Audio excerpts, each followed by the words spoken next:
आज आमच्या मोर्चाला 48 दिवस झाले. शासनाला अजूनही जाग येत नाहीये. मग शासनाला जाग आणण्यासाठी आम्ही उलगडण मोर्चा केलेला आहे.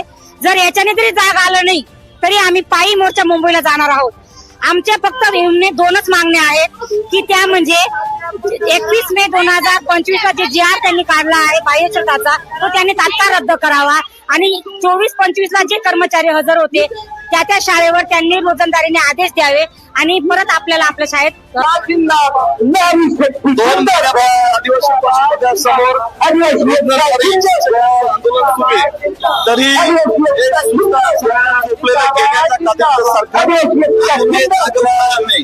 त्यामुळे सरकारला जागा करण्यासाठी शिक्षकांना न्याय मिळेल.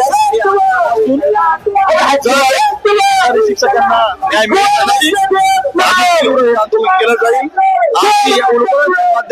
अनुवादी सरकारच्या छात्यावर बसून नक्कीच यशस्वी होईल आणि आदिवासी सरकारने बघू नये, अन्यथा आदिवासी भागातून या मनुवादी सरकारला हद्दपार केल्याशिवाय राहणार नाही.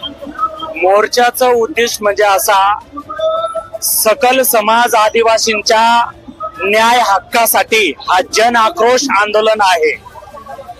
गेल्या 40 ते 45 दिवसापासून आपले आदिवासी बांधव सुशिक्षित आणि देशाची पिढी घडवणारा शिक्षक रस्त्यावर उतरला.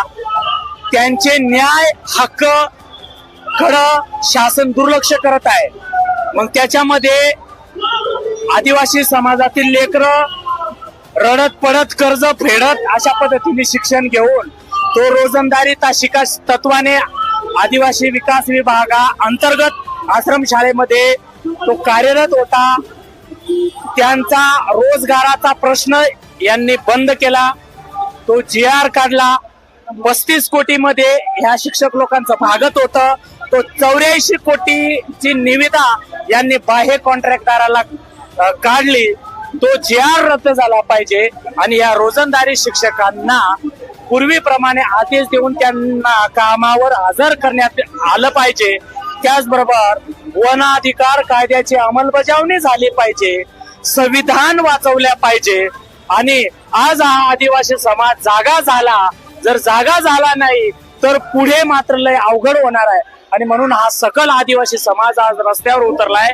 हा इशारा आहे की सरकारला आदिवासी समाजाचं आरक्षण वाचलं पाहिजे आणि त्यांच्या न्याय हक्कासाठी त्यांना प्रश्न वाचा फोडण्यासाठी न्याय मिळवण्यासाठी हा जन आक्रोश आंदोलन आज या ठिकाणी उपस्थित झालेला आहे. जर हे न्याय हक्क जर मिळालं नाही तर पुढील दिशा मात्र अजूनही